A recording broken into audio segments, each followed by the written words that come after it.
Good morning students. पिछली class में अपन ने गिरनार्ड एजेंट की सहायता से अल्कोहल और डाइऑल के संश्लेषण का अध्ययन किया था। अल्कोहलों में प्राइमरी अल्कोहल, सेकेंडरी अल्कोहल और टर्शरी अल्कोहल, तीनों तरीके के अल्कोहल का गिरनार्ड एजेंट की सहायता से किस तरीके से संश्लेषण किया जाता है इसका अध्ययन किया था। प्राइमरी अल्कोहल का संश्लेषण करने के लिए गिरनार्ड एजेंट की रिएक्शन फॉर्मेल्डिहाइड से या फिर इपोक्साइड रिंग ओपनिंग के द्वारा प्राइमरी अल्कोहल का संश्लेषण किया था। सेकेंडरी अल्कोहल के संश्लेषण के लिए गिरनार्ड एजेंट की रिएक्शन किसी भी एल्डिहाइड से एक्सेप्ट फॉर्मेल्डिहाइड को छोड़कर किसी दूसरे एल्डिहाइड के साथ में गिरनार्ड एजेंट की रिएक्शन करवाते हैं तो न्यूक्लियोफिलिक एडिशन होता है और 2 degree alcohol as a reaction product के रूप में प्राप्त होता है। 3 डिग्री अल्कोहल या कहूँ टर्शरी अल्कोहल का फॉर्मेशन करने के लिए गिरनार्ड एजेंट की रिएक्शन किसी कीटोन से करवाते हैं तो कीटोन के साथ में गिरनार्ड एजेंट न्यूक्लियोफिलिक एडिशन रिएक्शन देकर के 2 डिग्री अल्कोहल का फॉर्मेशन करता है। ये तो एल्डिहाइड और कीटोन से। अब एसिड के जो व्युत्पन्न हैं जैसे acid ester, acid halide, acid amide etc, इनकी रिएक्शन भी यदि गिरनार्ड रिएजेंट से करवाएं तो गिरनार्ड रिएजेंट के 2 मॉलिक्यूल एसिड डेरिवेटिव्स के साथ अभिक्रिया करके रिएक्शन प्रोडक्ट के रूप में टर्शरी अल्कोहल 3 डिग्री अल्कोहल का फॉर्मेशन करते हैं। अल्कोहल के अलावा अल्कोहल की कैटेगरी में डाइऑल्स का फॉर्मेशन भी कल की क्लास में अपन ने देखा था गिरनार्ड एजेंट की सहायता से। जो साइक्लिक एस्टर्स होते हैं जिनको लैक्टोन्स कहते हैं उनकी रिएक्शन यदि गिरनार्ड एजेंट से करवाएं तो डाइऑल्स का फॉर्मेशन होता है। इतना पिछली क्लास में अपन पढ़ चुके हैं। आज की क्लास में गिरनार्ड एजेंट के द्वारा एल्डिहाइड, कीटोन और मोनोकार्बोक्सिलिक एसिड्स का संश्लेषण किस तरीके से किया जाता है इसका विस्तार से अध्ययन करेंगे। प्रिय विद्यार्थियों, यदि कीटोन का संश्लेषण करना है गिरनार्ड एजेंट की सहायता से तो इसकी रिएक्शन नाइट्राइल्स से करवानी होगी। एल्काइल अथवा एराइल नाइट्राइल से गिरनार्ड एजेंट की रिएक्शन करवाने पर कीटोन का संश्लेषण हो जाता है। और किस तरीके से होता है ये कंप्लीट मैकेनिज्म आपको इस स्लाइड में दिखाई गई है। ये एराइल नाइट्राइल है। यहाँ जो नाइट्राइल समूह है इसका जो कार्बन परमाणु है इसकी इलेक्ट्रोनेगेटिविटी नाइट्रोजन की तुलना में कम होती है, तो इस कार्बन परमाणु के ऊपर पार्शियली पॉजिटिव चार्ज और नाइट्रोजन पर पार्शियली नेगेटिव चार्ज आ जाता है। तो कार्बन परमाणु जो है नाइट्राइल ग्रुप का कार्बन परमाणु एज ए इलेक्ट्रॉन डेफिशिएंट होता है या इसके ऊपर कोई भी न्यूक्लियोफाइल आकर के अटैक कर सकता है। और गिरनार्ड एजेंट में जो एल्काइल या एराइल समूह होता है वो एक अच्छा न्यूक्लियोफाइल होता है। तो यहाँ आप देखिए ये जो गिरनार्ड एजेंट दिखाया गया है, इस गिरनार्ड एजेंट का जो एल्काइल ग्रुप है कार्बन नंबर 2 और 3 इस कार्बन नंबर 1 के ऊपर अटैक कर रहे हैं। कार्बन नंबर 1 क्या है? नाइट्राइल ग्रुप का कार्बन। और जैसे इस कार्बन पर अटैक हुआ तो एक पाई बंद के इलेक्ट्रॉन नाइट्रोजन की तरफ शिफ्ट हो गई। जैसे ही नाइट्रोजन की तरफ शिफ्ट, स्ट्रक्चर नंबर 2 में देखो, जैसे ही नाइट्रोजन पर शिफ्ट हुई तो नाइट्रोजन पर नेगेटिव चार्ज आ गया और इस नाइट्राइल ग्रुप के कार्बन से इथाइल ग्रुप जुड़ गया। जैसे यहाँ नेगेटिव चार्ज आ गया तो अब यहाँ पर प्रोटॉन का एडिशन होगा। इसमें प्रोटोनेशन कह सकते हैं इसको। तो प्रोटॉन का जैसे एडिशन हुआ तो इस नाइट्रोजन के साथ में जो जहाँ पर माइनस चार्ज आ रहा था इसके ऊपर प्रोटॉन जुड़ गया और ये माइनस चार्ज फिनिश। अब इस नाइट्रोजन के ऊपर एक इलेक्ट्रॉन पेयर बचा हुआ है। अब ये इलेक्ट्रॉन पेयर पुनः प्रोटॉन लेगा, पुनः प्रोटोनेशन होगा और एक और प्रोटॉन इस नाइट्रोजन के साथ जुड़ गया। ये देखो, जैसे इस नाइट्रोजन के साथ एक प्रोटॉन और जुड़ा तो इस नाइट्रोजन के ऊपर पॉजिटिव चार्ज आ गया। इस पॉजिटिव चार्ज को फिनिश करने के लिए ये nitrogen carbon nitrogen pi bond से इलेक्ट्रॉन्स अपनी तरफ एक्सेप्ट कर लेगी, अपनी तरफ खींच लेगी, जिससे जो कार्बन और नाइट्रोजन के बीच में डबल बंध है ये सिंगल बंध में हो जाएगा। और साथ ही जो बेस्ट न्यूक्लियोफाइल है वाटर यहाँ पर, वो इस इलेक्ट्रॉन डेफिशिएंट कार्बन के ऊपर न्यूक्लियोफिलिक अटैक करेगा। तो यहाँ पर दो प्रोसेस एक साथ हो रही हैं, एक तो न्यूक्लियोफाइल का अटैक और स्पाई इलेक्ट्रॉन डेंसिटी का नाइट्रोजन पर शिफ्टिंग। जैसे नाइट्रोजन पर शिफ्टिंग हुई, नाइट्रोजन का जो पॉजिटिव चार्ज था वो फिनिश हो गया और न्यूक्लियोफाइल यानी वाटर इस कार्बन नाइट्राइल ग्रुप के कार्बन से अटैच हो गया। ये देखो यहाँ पर ये वाटर जो है नाइट्राइल ग्रुप के कार्बन से अटैच हो गया और ये नाइट्रोजन। अब जो नाइट्रोजन के ऊपर लोन पेयर क्रिएट हुआ ये पुनः प्रोटोनेशन करेगा, प्रोटॉन का ट्रांसफर होगा किसी वाटर के मॉलिक्यूल से और NH3+ बन गया यहाँ पर। और जो OH ग्रुप है, वाटर जो जुड़ा था, इसके ऑक्सीजन के ऊपर जो दो इलेक्ट्रॉन पेयर हैं उनमें से कोई सा एक इलेक्ट्रॉन पेयर इधर ट्रांसफर होगा और NH3 एक बेस्ट लिविंग ग्रुप है तो रिएक्शन से बाहर, या रिएक्शन कहूँ या प्रोडक्ट से बाहर हो गया। तो यहाँ पर इस ऑक्सीजन के साथ में जो प्रोटॉन जुड़ा हुआ है ये हाइजली एसिडिक हो गया क्योंकि ऑक्सीजन परमाणु पर पॉजिटिव चार्ज आ गया। जैसे यहाँ पर पॉजिटिव चार्ज आया तो वाटर के मॉलिक्यूल के द्वारा ये वाला प्रोटॉन जो ऑक्सीजन से जुड़ा हुआ है वो एसिड बेस रिएक्शन के थ्रू बाहर हो गया और फाइनली अपन को कीटोन का फॉर्मेशन हो गया। इस तरीके से अपन ग्रिनार्ड एजेंट की सहायता से कीटोन का संश्लेषण कर सकते हैं। दूसरा मेथड जिससे अपन कीटोन का संश्लेषण करेंगे वो है एसिड के व्युत्पन्न। एसिड के जो व्युत्पन्न, एसिड के जो डेरिवेटिव्स हैं, एसिड एस्टर,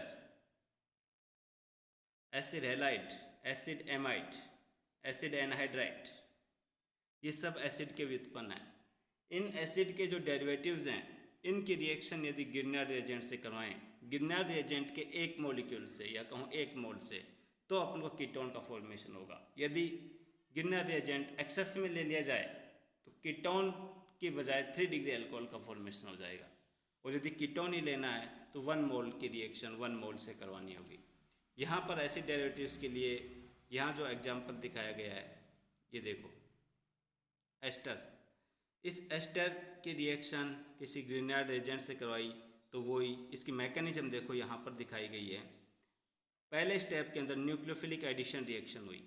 जैसे न्यूक्लियोफिलिक एडिशन रिएक्शन हुई तो ऑक्सीजन पर माइनस चार्ज आ गया। दूसरे स्टेप में एलिमिनेशन होगा और ये माइनस चार्ज रेजोनेंस करके वापस पाई बंद बनाएगा और ये बाहर, तो एक तो अल्कोहल का मॉलिक्यूल बनेगा और एक कीटोन का। इस तरीके से हम कीटोन का संश्लेषण गिरनार्ड एजेंट की सहायता से कर सकते हैं। अब एल्डिहाइड का संश्लेषण।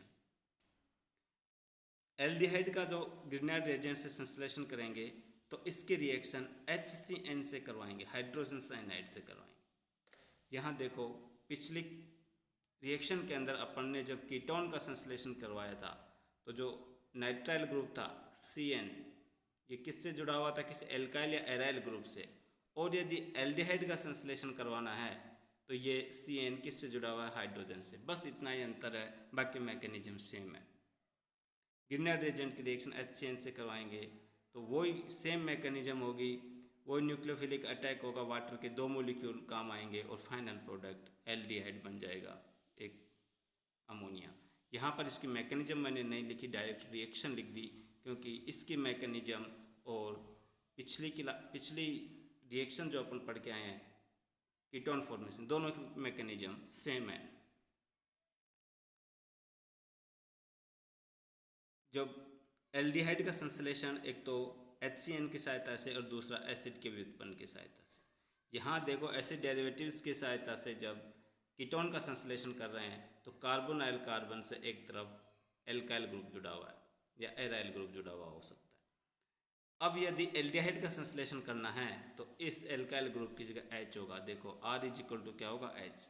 यदि R is equal to H कर दिया जाए तो संश्लेषण एल्डिहाइड का हो जाएगा। मैकेनिज्म सेम है, चाहे एल्डिहाइड हो या कीटोन हो, दोनों ही केस में मैकेनिज्म सेम रहेगी। शुरुआती जो रिएक्टेंट है सिर्फ उनमें चेंज होगा। तो इस तरीके से हम गिरनार्ड एजेंट की सहायता से एल्डिहाइड और कीटोन दोनों का संश्लेषण कर लेते हैं। नेक्स्ट है मोनोकार्बोक्सिलिक एसिड्स। मोनोकार्बोक्सिलिक एसिड्स का संश्लेषण भी गिरनार्ड एजेंट की सहायता से किया जा सकता है। कैसे करते हैं वो देखते हैं। यहाँ पर 3 एग्जाम्पल दिखाए गए हैं। पहले एग्जाम्पल में गिरनार्ड एजेंट की रिएक्शन कार्बन डाइऑक्साइड से कर रहे हैं तो कार्बोक्सिलिक एसिड का फॉर्मेशन हुआ। ज़रा ध्यान से देखो, यहाँ जो गिरनार्ड एजेंट है यहाँ पर कार्बन की संख्या 1 है, प्रोडक्ट में कार्बन की संख्या 2 है, तो प्रोडक्ट में एक कार्बन ज़्यादा मिल रहा है। नेक्स्ट एग्जांपल देखो, वही गिरनार्ड एजेंट की रिएक्शन कार्बन डाइऑक्साइड के साथ में करवा रहे हैं तो पुनः मोनोकार्बोक्सिलिक एसिड, प्रोपेनोइक एसिड का फॉर्मेशन हो रहा है। यहाँ पर भी देखो, यहाँ गिरनार्ड एजेंट में 2 कार्बन है, यहाँ पर 3 कार्बन है, 1, 2 एंड 3। प्रोडक्ट में एक कार्बन ज़्यादा मिला। नेक्स्ट रिएक्शन देखो, ये गिरनार्ड एजेंट है और इसकी रिएक्शन कार्बन डाइऑक्साइड से करवा रहे हैं तो बेंजोइक एसिड का फॉर्मेशन हो रहा है। यहाँ पर भी एक कार्बन ज़्यादा है प्रोडक्ट में। तो जब नंबर ऑफ द कार्बन्स बढ़ाने होते हैं तो उसकी रिएक्शन कार्बन डाइऑक्साइड के साथ करवाएंगे। अब कार्बन डाइऑक्साइड के साथ गिरनार्ड एजेंट की रिएक्शन किस तरीके से होती है, इसकी मैकेनिज्म क्या है, इसको ये दिखाया गया है स्लाइड में कि राइट हैंड साइड में दिखाया गया है। यहाँ देखो, गिरनार्ड एजेंट की रिएक्शन जब कार्बन डाइऑक्साइड के साथ में करेंगे तो कार्बन डाइऑक्साइड का जो कार्बन है ये 2 इलेक्ट्रोनेगेटिव एटम, ऑक्सीजन के 2 इलेक्ट्रोनेगेटिव एटम्स के साथ में जुड़ा हुआ रहता है। यहाँ ऑक्सीजन की इलेक्ट्रोनेगेटिविटी ज़्यादा है, इधर भी ऑक्सीजन की इलेक्ट्रोनेगेटिविटी ज़्यादा है, तो इस कार्बन के ऊपर पार्शियली पॉजिटिव चार्ज और ऑक्सीजन के ऊपर पार्शियली नेगेटिव चार्ज रहता है। अब जैसे इस कार्बन पर पार्शियली पॉजिटिव चार्ज है तो गिरनार्ड एजेंट का जो न्यूक्लियोफिलिक पार्ट है, ये देखो ये गिरनार्ड एजेंट है, इस गिरनार्ड एजेंट में इस मिथाइल ग्रुप के ऊपर माइनस चार्ज है, तो ये मिथाइल ग्रुप है एज ए गुड न्यूक्लियोफाइल। ये न्यूक्लियोफाइल उस साइट पर अटैक करेगा, उस कार्बन पर अटैक करेगा जिस पर इलेक्ट्रॉनों की डेफिशिएंसी होगी, और इस कार्बन डाइऑक्साइड में इस कार्बन पर इलेक्ट्रॉनों की डेफिशिएंसी है, तो मिथाइल ग्रुप इस कार्बन डाइऑक्साइड के कार्बन पर अटैक करेगा, अर्थात न्यूक्लियोफिलिक एडिशन होगा और ये पाई इलेक्ट्रॉन शिफ्ट हो गए ऑक्सीजन की तरफ, और ऑक्सीजन पर जैसे माइनस चार्ज आया इस पर आयनिक बंध के द्वारा इलेक्ट्रोस्टैटिक फोर्स ऑफ अट्रैक्शन के द्वारा MgBr जुड़ा हुआ है क्योंकि मैग्नीशियम पर पॉजिटिव चार्ज है। सेकेंड स्टेप में प्रोटोनेशन हो रहा है, क्योंकि रिएक्शन सॉल्वेंट में ही हो रही है, वाटर में ही हो रही है, तो वाटर का जो H है एज ए वीक बेस की तरह व्यवहार कर रहा है, वीक एसिड की तरह व्यवहार कर रहा है, और ये जो कंपाउंड बना ये एक वीक बेस की तरह व्यवहार करेगा क्योंकि इस ऑक्सीजन पर माइनस चार्ज है, और यहाँ एसिड बेस रिएक्शन हुई, सिंपल एसिड बेस रिएक्शन, या कहूँ इस प्रोटॉन का ट्रांसफर हो गया इस ऑक्सीजन पर, जैसे इस प्रोटॉन का इस पर ट्रांसफर हो गया तो ये अपन को एसिड का फॉर्मेशन हो गया और ये इधर साइड प्रोडक्ट के रूप में प्राप्त हुआ। इस तरीके से हम गिरनार्ड एजेंट की सहायता से एल्डिहाइड, कीटोन, कार्बोक्सिलिक एसिड, इसके अलावा अपन पढ़ चुके हैं अल्कोहल, अल्कोहलों में 1 डिग्री अल्कोहल, 2 डिग्री अल्कोहल और 3 डिग्री अल्कोहल, इनके अलावा डायोल्स, और इससे पहली क्लास में अपन पढ़ चुके हैं गिरनार्ड एजेंट की सहायता से एल्केन, एल्कीन, एल्काइन और एसिड हैलाइड्स। इस तरीके से गिरनार्ड एजेंट की सहायता से हम कुल 7 तरीके के ऑर्गेनिक कंपाउंड्स का संश्लेषण कैसे कर सकते हैं ये आज तक की क्लास में पढ़ चुके हैं। कल 1-2 और ऑर्गेनिक कंपाउंड्स जो गिरनार्ड एजेंट की सहायता से प्राप्त किए जा सकते हैं उनका अध्ययन करेंगे। आज की क्लास में इतना ही। Thank you students.